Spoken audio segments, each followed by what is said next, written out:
We're here today to talk a little bit about respiratory protection. Respiratory protection is necessary in environments where you have contaminants that you might breathe in and you're not able to control those contaminants through some other means, other type of control device or ventilation. Respirators come in different types. So we have filtering facepiece respirators.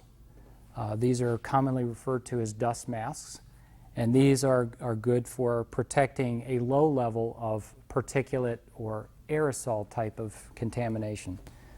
This is called a half-face respirator, and this respirator fits more tightly around the face and provides a slightly higher level of protection. And this then is a full-face respirator, which, as you can see, covers the entire face and provides protection for the eyes as well as inhalation at a higher level. There are different types of cartridges that go with the respirators. The filtering facepiece type respirator does not require cartridges, but the half-face respirator will use cartridges of different types to protect against different types of contaminants. So we have, and they come in different types. We have what's commonly called as a high efficiency type cartridge, which protects against aerosols that are either highly toxic or are very fine, ultrafine sized particles. We also have cartridges like this that are useful for protecting against organic vapors. And a lot of these types of things could be found in the agricultural environment, other types of solvents in manufacturing and industry. And then we also have other types of cartridges that are combination cartridges, so that they protect against particulate as well as gases and vapors. These cartridges attach, each respirator type has a specific cartridge. So a particular manufacturer of respirator has its own cartridges, and it's very important that you use only the cartridges that go with the specific manufacturer. It's important that respirator users understand how to maintain a respirator and to make certain that the respirator is ready for use. So what we want to do is briefly, Mike is going to point out the different parts of the respirator and how they fit together and how to do an inspection of a respirator. So the primary parts of the respirator are the facepiece, the exhalation valve cover, and in many cases this is all part of the headset and the elastic bands that are used to tighten the respirator on the face. And then in the respirator itself, we have the exhalation valve on the front, meaning that air is forced out of this valve when you breathe out of the respirator. And it's important to check this valve and make sure that it's not torn, rimpled, or deformed in some sort of way, because as you'll soon see, it's important that the seals on the respirator are tight in order to keep contaminants from getting in. We also have the inlet valves, inhalation valves, and these are on the inside of the respirator, and they also are typically a flap that attaches over a seat. And again, we want to just check and make sure that these are clean, that they're not torn or they're not deformed.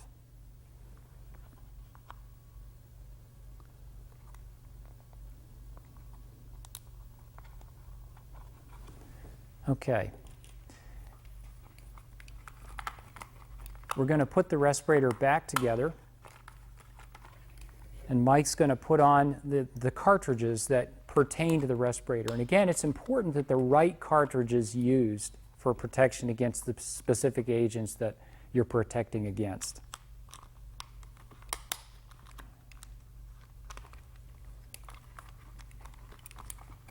So what we'd like to do now is demonstrate how to properly don the respirator. Before we do that, I would like to point out that the respirator type specifically has color indicators on the cartridge. So whether it's for particulates or for organic vapors or for pesticides, this label will indicate, in accordance with the manufacturer, what type of protection it's providing. Specifically in relation to pesticide application, the type of cartridge is stipulated on the pesticide label. So you will always want to check the label to make certain that you're using the correct cartridge with the respirator. So Mike is now going to demonstrate how to properly don the respirator. You'll notice that he initially sets his chin in the chin cup of the respirator. He pulls the respirator up over his head. Initially, he tightens the lower straps, and then he places the crown of the respirator on. He carefully tightens the straps. It's important that you don't over tighten the respirator, because you want to get a good seal. If you over tighten the respirator at the top or the bottom, you may create gaps. So once the respirator is donned, Mike is going to demonstrate what we call a fit check. The respirator, he's inhaling as he covers the cartridges of the respirator, and the respirator seats against his face and actually compresses against him, and that gives him a sense that the respirator is now holding the protection. It's holding the air that he's breathing in. He also does an exhalation test, where he covers the exhalation valve and blows out of the respirator. In this case, the respirator should fill up with air, and indicating again that there's a proper seal in the respirator. The next thing we're going to do is talk briefly about fit testing of respirators. Fit testing is very important in that there is a test that we can perform to make certain that the respirator is actually working against contaminants in your environment. Initially, we're going to demonstrate a qualitative fit test, that's referred to as.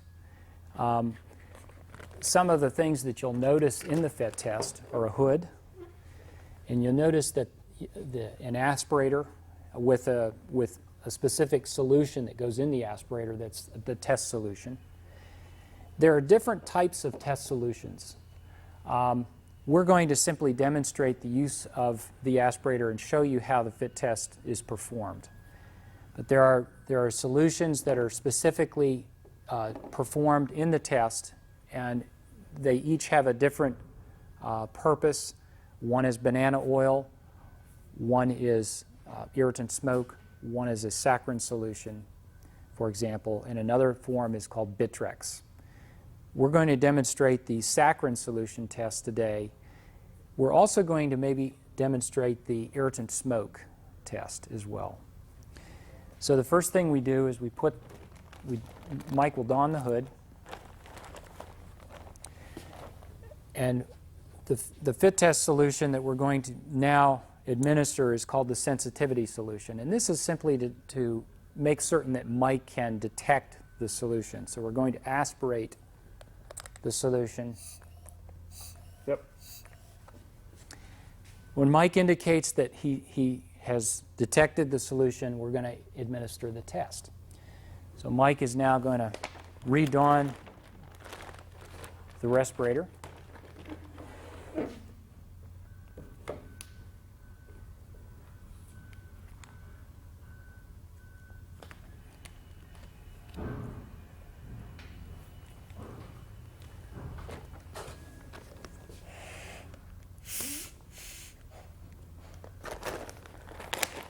Going to put the hood on, and now I'm going to use the actual test solution. Mike is, we're going to aspirate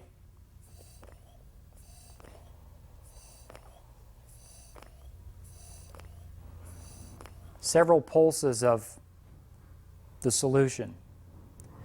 As part of the test, there are 7 exercises that Mike will perform as part of this. These will include speaking, deep breathing, moving his head side to side, up and down, bending at the waist, etc. He'll do these from typically a standing position. And as I continue to aspirate the test solution into the hood, as long as Mike does not detect the aerosol or the test solution, we know that his fit is working. One of the things that we would like to bring up is that each respirator manufacturer provides specific detailed instructions on the use of their respirators.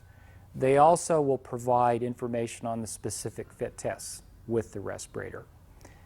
Typically, a person who has received training in fit testing will administer the test. One of the component tests in qualitative fit testing is the use of what's called irritant smoke. Irritant smoke is essentially created by an ampule that has a media that's chemically treated. There are two components. When air is pushed through the ampule, you'll notice it creates a smoke. It's important that this particular test is administered in a well-ventilated area because this is an irritating smoke. The test is administered very similarly to the other tests except without the hood. The smoke is generated around the facepiece of the respirator as the user performs the same 7 exercises. As long as the respirator user cannot detect the irritant smoke, we know that they have a very good fit. Finally, we want to talk briefly about quantitative fit testing. Another type of fit test that is more common today is called a quantitative fit test. This is actually administered with a computer that measures the concentration of the ambient environment, the particles that are in the environment outside the respirator as well as inside. As you can see from the respirator, a specific adapter is used in place of the cartridge. There's a tube that goes inside of the facepiece through the adapter. And you'll notice that there's also a tube that is outside that measures the ambient air.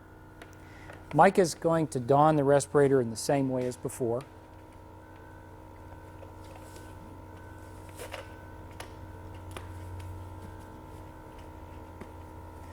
This time he's using a full face respirator. He's doing his seal checks. And then we administer the test. As in performing the quantitative fit test, Mike is going to do the same exercises that he had done in the qualitative fit test. These include such things as normal breathing, deep breathing, moving the head side to side, bending at the waist, and reading from a rainbow passage. The computer, as he's performing these tests, is collecting the measurements, differentiating the outside concentrations in the air from the inside. These differences reflect on the effectiveness of the fit. So in other words, if there is very little particulate detected inside the mask, this means that Mike has a very good fit.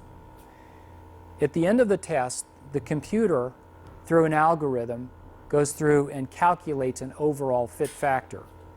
And this fit factor is a quantitative value that is specific to Mike's fit. And this is very important. This is used to indicate not only that his fit is good, but it's also a reference for the following year or when he repeats the test again. It's important for respirator users to understand that when wearing a tight-fitting facepiece like we've demonstrated today, there needs to be no facial hair in the seal area in order that the respirator fits correctly. There are other types of respirators which we can also discuss at a later time. But this concludes our information for the fit test.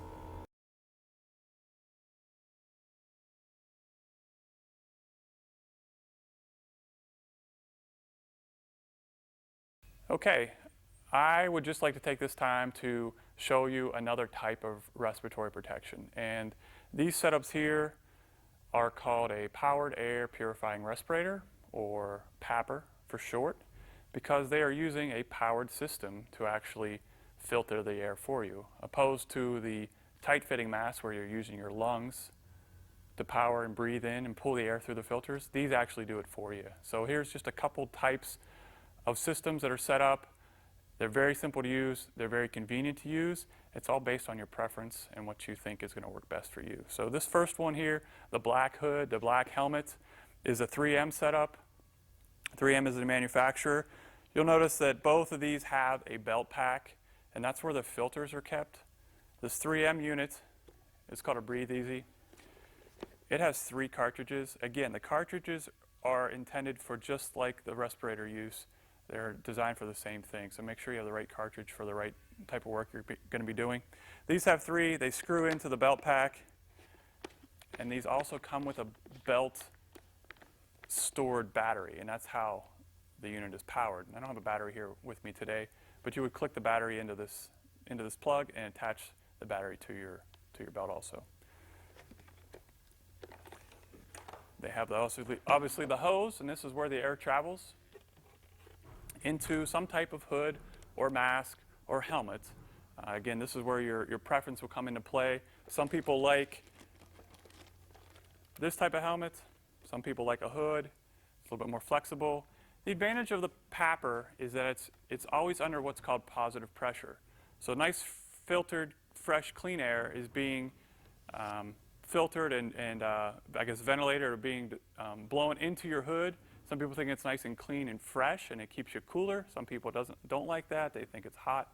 Again, it's up to you and your preference. If you're going to be in a respirator or mask for a long period of time, some people like to wear the PAPR because it is more comfortable. So you would start by putting on the belt pack first.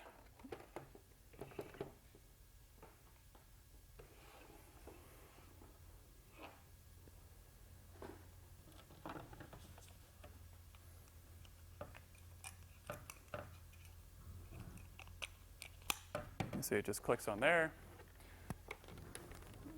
Then the helmet goes on. The face shield pulls down.